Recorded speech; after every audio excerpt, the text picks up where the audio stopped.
S&P possibly on breakout here as we had a nice trend day. Markets finishing the day up about 0.5% or more. A lot of things touching new all-time highs or very close to it. Let's get into that here today. So we had a pretty boring summer session outside of the first, well, about 2 minutes of the day here. So this was, if we flip onto an intraday here on a 1 minute, you're gonna see we had a headline from Trump, essentially that, yeah, they're doing talks, but the ceasefire is over with. And this happened so quickly, I even missed it. Actually, I wasn't even, I took my eyes off the screen for about a minute, and we were already back up to, we were already back up like 30 points. But look at what happened here on the SPX, right to that daily trend line on the hourly. So if you'll recall, yesterday I said, if you're a bull, you want us to either gap down here, so that way it's easier to crush a ball, or if we gap up, you want us to retest support like we did yesterday, right? And that's exactly what we did. So we had a nice flash dump, little dip, and then right up, and we pushed higher. So we just needed a little extra liquidity, to a little extra short sellers for that fuel to go higher. So you have a perfect back test here. The bull inside bar is playing out, and it is pushing higher. So we do have, a potential breakout on our hands here.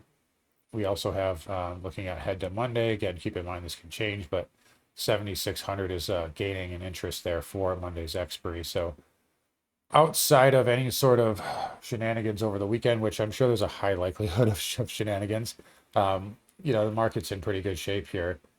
I'll say also the fact that we bid on war, we sold off on war news, and then we bid up is a good sign that, the market's got that geopolitical premium priced in. You can see oil here, right? It's trading below where that headline came out. So that's a positive. That doesn't mean that we can't see, some sort of a rugging, Monday, but a lot of positivity, a lot of flows here that are positive. We put in a nice base. My guess is that that's not going to happen, but with vol getting hammered like this down to a 15 handle, you know, maybe a little complacency going into the weekend. That's all I'll say. Yeah, VVIX down as well. But overall, everything kind of played out the way we were kind of looking for it. We just, talked about the SPY 740 area, right? That was the low of the week. We, caught that, and now we're pushing up. We talked about 755, 760. Obviously, we're not going to get to 760 now, but we did push up towards the upper end here. So overall, worked out pretty well. QQQ, sorry, diamond traders, kind of got trapped there. And the Q is back above the 50 on the 20 here to close out the week. Weekly chart here, again, green on the week there. And spiders, trying to push to a new all-time high. So, yeah, overall, market held up pretty well. It was a very summer-esque tape, very slow kind of grind up outside of that quick volatility.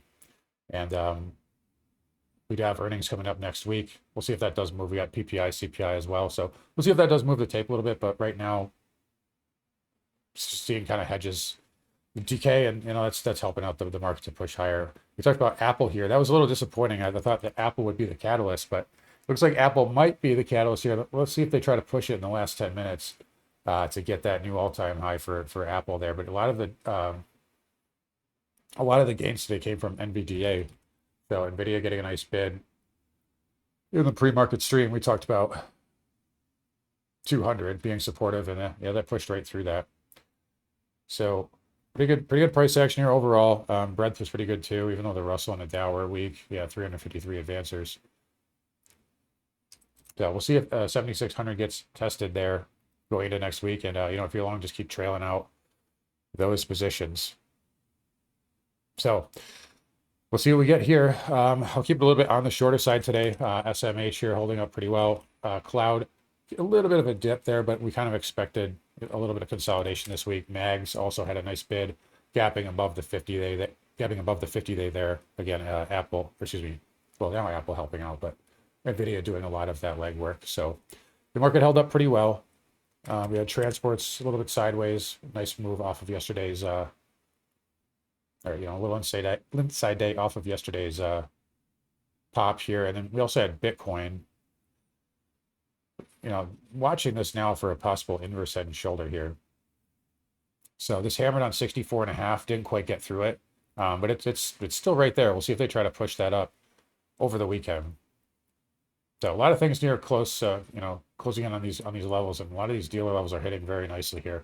When you have a low volatility environment, um, dealers generally will control it, and these levels work out very well. Again, as always, I can show you the setup here. What I can't show you is the actual entry, exit, and risk management in real time. That's what we do 8:45 every morning in our pre-market show, What's Moving Markets. If you want to be in the live room, actual trades in real time, that's at carnivoretrades.com. Links in the description and pinned comment. But overall here, we'll keep it kind of on the shorter side today. Gold and silver, I'm like a little bit more. I did dump my UGL here for a small gain. Not in love with the pattern here. It's more 50-50 at this point.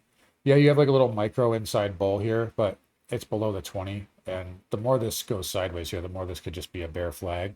I do think sub 3,800 though, if you got down there, I mean, that's a money level. So that would be interesting to me. Silver, maybe like into the 50 handle. So we'll see, if the dollar pulls back, which so far it hasn't really done. It's just kind of drifted, a mini pullback. But if it pulls back more, that will help out. But if that tries to pump out, expect gold and silver to hit those numbers there.